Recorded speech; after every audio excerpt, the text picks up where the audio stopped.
हिंगोलीच्या जवळा बाजार येथे स्वर्गीय अजितदादा पवार यांच्या जयंतीनिमित्त कृषी उत्पन्न बाजार समितीच्या वतीने आयोजित करण्यात आलेल्या कृषीरत्न पुरस्कार 2026 या सोहळ्यात प्रगतिशील शेतकऱ्यांचा गौरव करण्यात आला। या सोहळ्यात हाट्टा गावातील शेतकरी पवनभैया रमेशराव देशमुख यांना कृषी क्षेत्रातील उल्लेखनीय कार्याबद्दल कृषीरत्न पुरस्कार प्रदान करण्यात आला। स्वर्गीय अजितदादा पवार यांच्या जयंतीनिमित्त कृषी उत्पन्न बाजार समिती जवळा बाजार यांच्या वतीने आयोजित कृषीरत्न पुरस्कार 2026 सोहळा जवळा बाजार येथे उत्सवात पार पडला। कार्यक्रमाच्या अध्यक्षस्थानी वसमत विधानसभा मतदारसंघाचे आमदार राजूभाई नवघरे उपस्थित होते।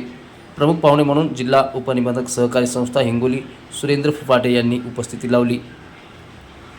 यावेळी हाट्टा गावातील प्रगतिशील शेतकरी पवनभैया रमेशराव देशमुख व इतरही शेतकरी यांना शेती क्षेत्रातील उल्लेखनीय कार्य, आधुनिक शेतीचा अवलंब आणि कृषी विकासातील योगदानाबद्दल कृषीरत्न पुरस्कार 2026 प्रदान करून सन्मानित करण्यात आले। या दरम्यान उपस्थित मान्यवरांनी शेतकरी हा देशाचा अन्नदाता असून त्यांच्या कष्टांचा सन्मान करणे ही समाजाची जबाबदारी असल्याचे मत व्यक्त केले। सभापती साहेब, सन्मान आणि सर्व संचालक मंडळ यांच्या माध्यमातून मागच्या 22 तारखेला आपण अजितदादा पवार साहेबांचा वाढदिवस होता, पण त्या दिवशी दुर्दैवानं तुम्हाला आम्हाला सगळ्यांना ज्या महाराष्ट्राच्या जडणघडणीमध्ये त्यांचा उत्कृष्ट पद्धतीने काम करण्याची हाताची कसोटी होती, शेतकरी असतील, शेतमजूर असतील, महिला असतील, सामान्य माणसं असतील, या सगळ्यांना न्याय देण्याचं काम अजित पवार साहेबांच्या माध्यमातून झालेलं आहे।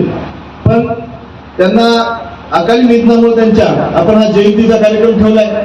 वाढदिवस असू द्या, जयंती असू द्या, ही समाज उपयोगी कामांच्या माध्यमातून साजरी केली पाहिजे। कारण आता वाढदिवस साजरे व्हायलेत, आमदाराचे खासदाराचे वाढदिवस व्हायलेत, भले मोठे बॅनर पोस्टर लागाले, पण निवडणुकीच्या काळात निवडणुकीमध्ये ज्यावेळेस त्यांना पद आहे तोपर्यंत त्यांचे बॅनर पोस्टर राहत असतात। पण मी या मताचा आहे की याच्या पलीकडे जाऊन फक्त आपल्या काम ज्या पद्धतीने आपण ज्यावेळेस पदावर असतो त्यावेळेस त्या माध्यमातून आपण सामान्य माणसाची सेवा केली पाहिजे। आपण केलेलं काम पुढच्या दुसऱ्या 1-2 पिढ्यांपर्यंत तरी चालू पाहिजे, तर खऱ्या अर्थाने त्यांची वाढदिवस जयंती साजरी होत असते। नाहीतर आता असं झालंय की गल्ली बोळामध्ये वाढदिवस व्हायले, आमदार झाला, नगरसेवक झाला, जिल्हा परिषद मेंबर झाला, त्यांच्या जवळचे लोक फक्त त्यांचा वाढदिवस साजरी करतात। पण तुम्ही बघितलं असेल, आपण छत्रपती शिवाजी महाराजांची जयंती साजरी करतो। 18 पगड जातीच्या लोकांना त्यांनी एकत्र आणून स्वराज्याची स्थापना केली। त्यांचे विचार, त्यांनी केलेलं काम आज आपण बघितलं असेल, हजारो वर्ष झाली तरी तुमच्या आमच्यामध्ये आहे। डॉक्टर बाबासाहेब आंबेडकरांची जयंती साजरी करतो आपण, काल अण्णाभाऊ साठे यांची जयंती साजरी केली। त्यांच्या कामाच्या माध्यमातून अजूनही ते लोक जिवंत आहेत। त्यांनी दिलेल्या घटना, त्यांनी दिलेले विचार, त्यांनी दिलेले आचार हे सगळे आपण चालविण्याचं काम अजूनही करतो। म्हणून वाढदिवस जरी साजरा करायचा असेल तर तो समाजोपयोगी कामातून झाला पाहिजे।